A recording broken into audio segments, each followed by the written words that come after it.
Okay, guys, we are winding this thing down. As you can see by the thumbnail, Promise is alive, not so well. But in this video, we are buttoning up a few things, getting things finished off, and actually getting a cold start from Promise. So check it out. Remember, like, comment, and subscribe so you can stay followed up on this project and many more to come. Talk to you soon. Peace out. What's up, guys? I haven't been able to get too much work done because I have been going to work. By the time I get off and get home, it's already starting to get dark. So I'm doing a little bit at a time. Today, what we're going to do is paint the fuel rail. Why not? Something to do. Dress the engine compartment up a little bit. And since I can't do anything else, I might as well go ahead and do that.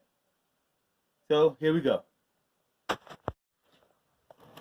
Okay, so I've already disconnected the fuel rail, taken out the fuel injectors. The reason the fuel rail is disconnected is because I cleaned the fuel injectors using a method I saw some guy on YouTube do. I will leave this description below.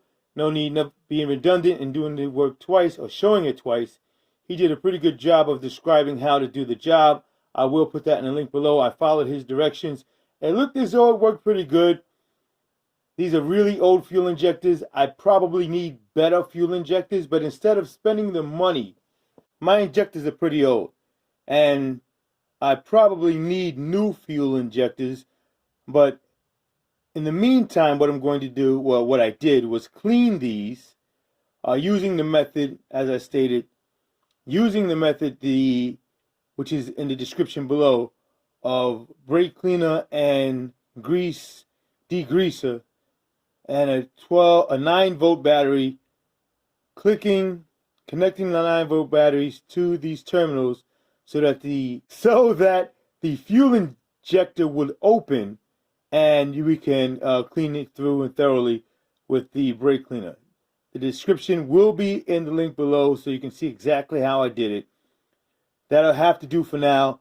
I want to first get the motor together, get it to a chassis dyno, run it, and see if I need bigger fuel injectors before rebuying stock fuel injectors, and find out exactly what type and what size fuel injector I need. So I don't want to spend the money twice. I'll put these together, get them working as good as I can get these to work, take it to a dyno, see if I need more, and then go from there. Alright, so let's get this fuel rail painted. Okay, so far we have cleaned it with my homemade laundry detergent mix. Brake clean. And this awesome stuff. Costs $1 from the dollar store, works great on getting grease. So, it's fairly clean. And we are just about, after I wipe it down with this, talk about overkill. Wipe it down with this, we should be just about ready to go. It's horrible on a paint job. We'll clean this off. As you can see, I don't throw anything out. This is an old fitted bed sheet. At least a portion of it. It's going to act as my rag, as well as a covering for my beautiful cement unfinished floor. Okay. Just a little project to do when you have nothing else to do, or you just want to get a little something done on the project, a little improvement when you get somewhat stuck. This is where I am right now, due to the fact that I don't have enough time to get any of the significant things I want to get done. Alright, so let's see how this works.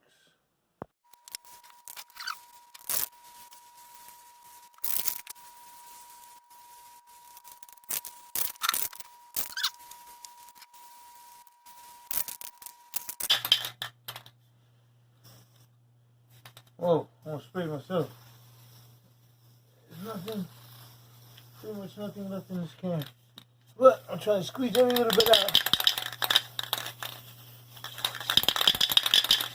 This is the underside of the fuel rail, so not too concerned about it. And that's it. Can's gone. Alright, so I put a few coats on, at least 3 or maybe even 4 coats. I know I put 2 on the bottom and then about 3 or 4 on the top. The bottom you're not really going to see, so I'm not really too concerned about it. And I'm going to put one last coat on just to be safe and sure. So here we go.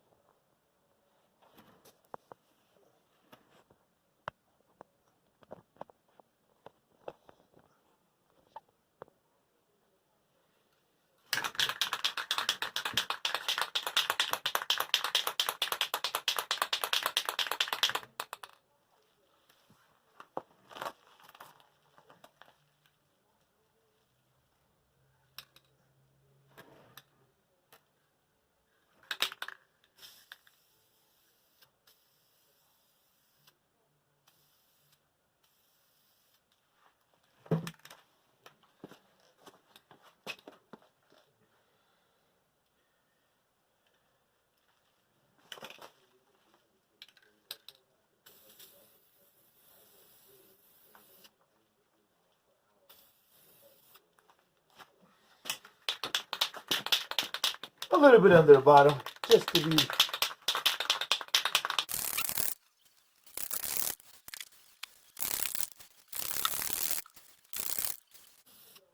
And that's it. That's all she wrote. That's going to have to do.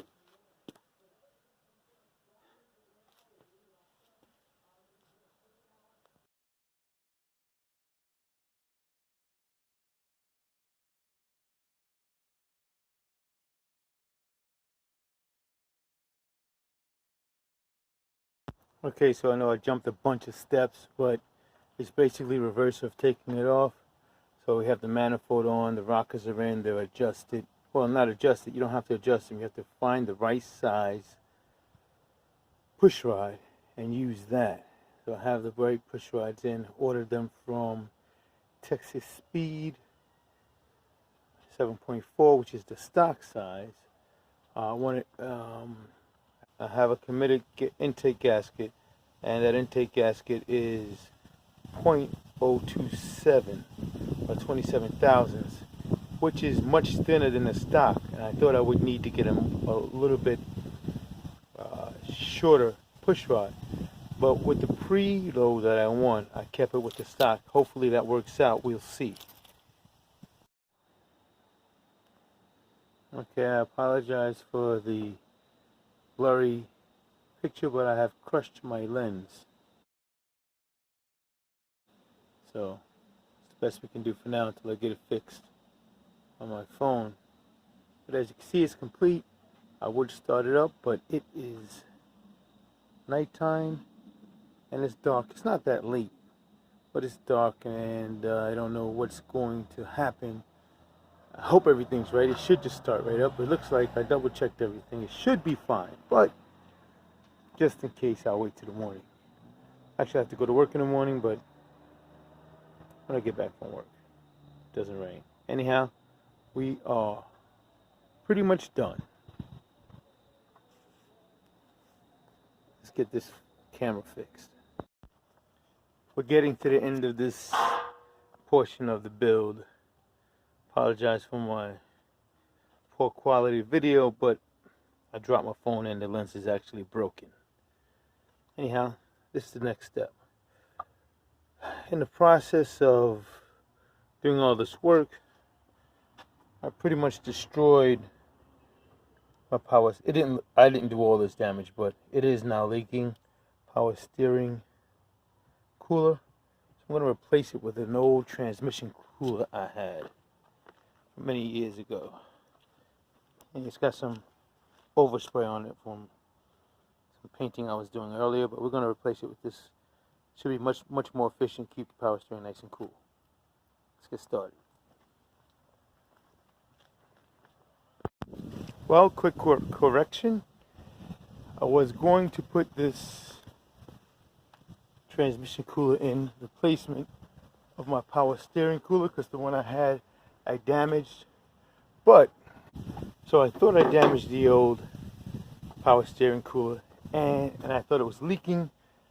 Maybe I'm thinking it was possibly now the hoses, and even though it's ugly looking, I'm going to use it and see if it leaks.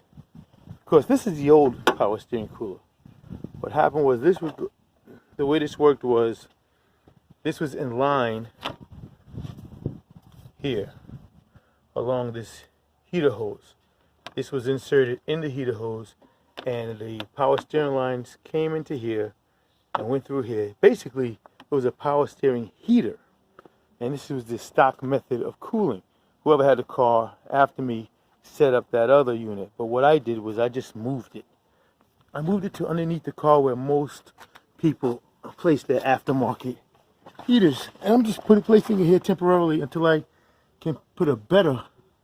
So I have it tucked up underneath the car, and it has to be way better than that original stock unit. And as you can see, I just have it hooked up with a bunch of tie wraps, but that's just to see if it leaks or not, and then I'll secure it in a better way. All right, so let's take a look and let's get this. All right, so let's see about getting this car started and button this thing up.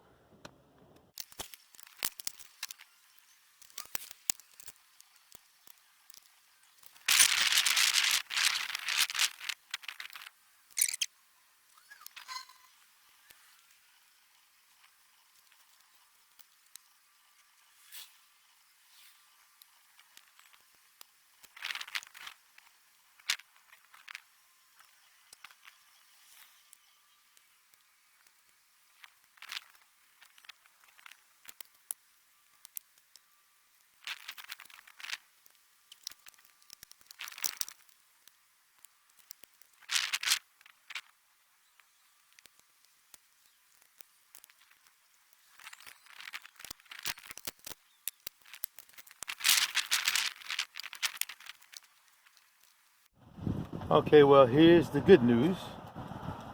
I don't have any leftover parts, no leftover bolts. Look like I put everything back correctly. And it's about time to give this thing, see if it fires up. Let's see what you're going to get a really cold start. This is what we call a cold start. So this is how the motor looked before.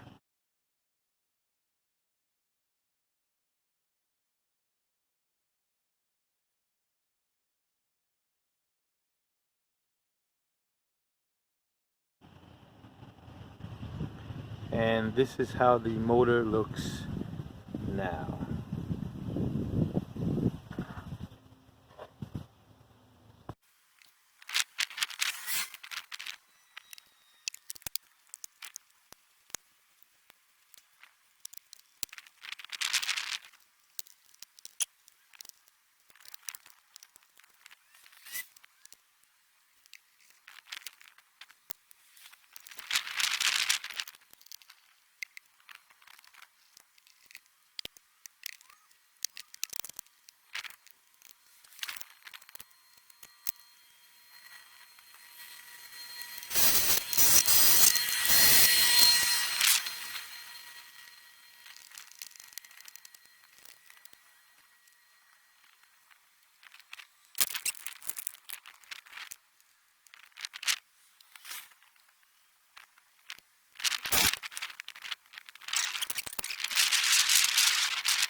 What goes here? Oh, I know what goes here. I know what goes here.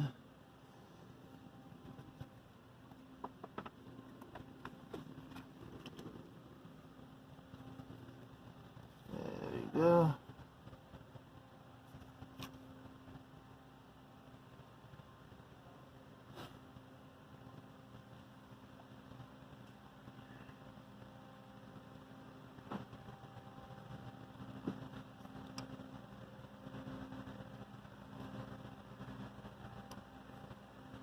That's another hose that feels very soft and probably due for a change.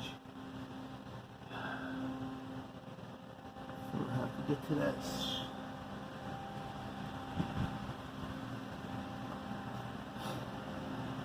So a few things we need to tighten up before we get too happy.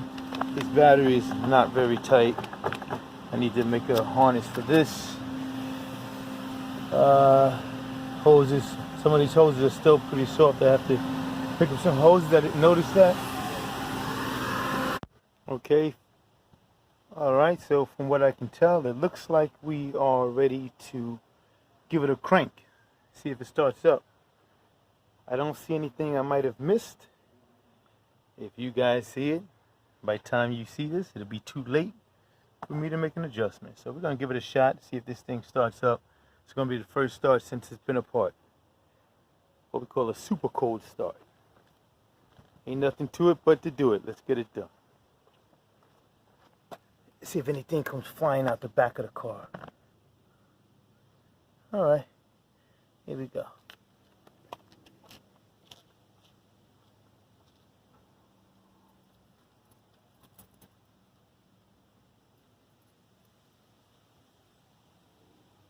Start this car so long, I can't remember what key it is.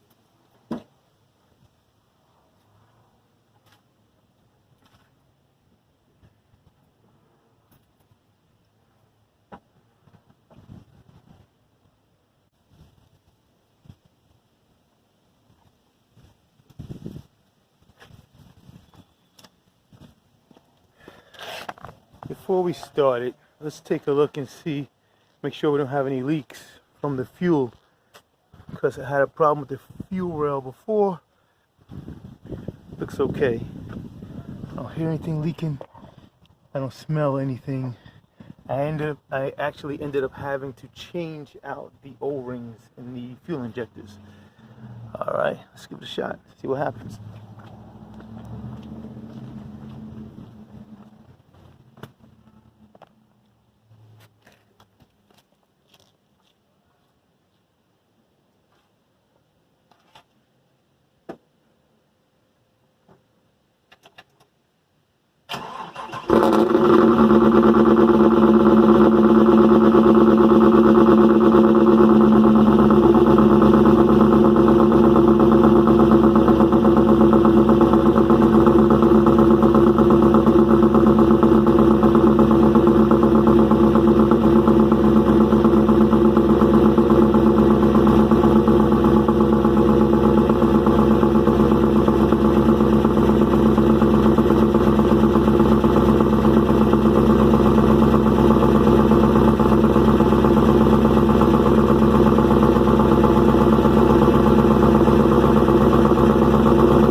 Well, it cranked right up.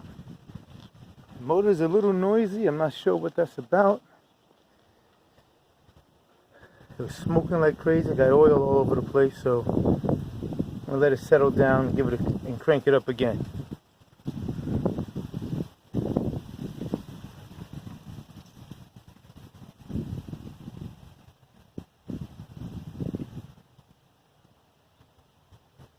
I don't see anything leaking so far.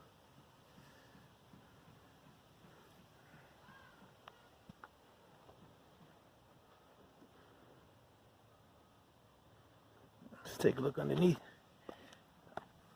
I know the exhaust is making a ton of noise. I really have to work on that exhaust. I have to wait till I get to a lift.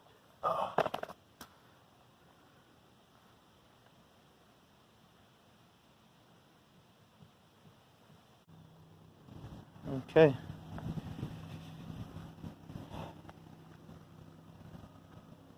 take another shot at it.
All right, so as you can see, she starts right up, but there I am having an issue. And I think the decision I made to go with the longer push rods was a mistake. So I'm ordering a new set of push rods. They should be in by tomorrow. And when those get in, I'll give an update as to, it should be running fine at that point. I'm hoping that's what the issue is. Because the valve train is making a ton of noise. I know I pushed it with the push rods that I was getting. I did measure it, and I went a little too aggressive on the length of the push rod. So I should have gotten a shorter push rod like my initial instinct was telling me, but I was pushing, hoping to get a little more lift out of the cam. But we'll see what happens. Hopefully I didn't do any damage, and we'll get that buttoned up hopefully tomorrow. So this is where we are right now. She cranks right up, she starts right up, looks pretty good, sounds okay. Definitely seems like it's lacking compression. When I shut off, engine continues to spin a little bit, so it seems like it might be lacking a little bit of compression. And that's a telltale sign of possible the push rods might be a little bit too long. All right, so and the fact that it seems like the compression may be a little low by the way it shuts off, and even the way it runs, I think that's probably what's going on. My push rods may be a little too long. So we'll find out tomorrow or whenever the push rods come in. Talk to you soon. Peace out.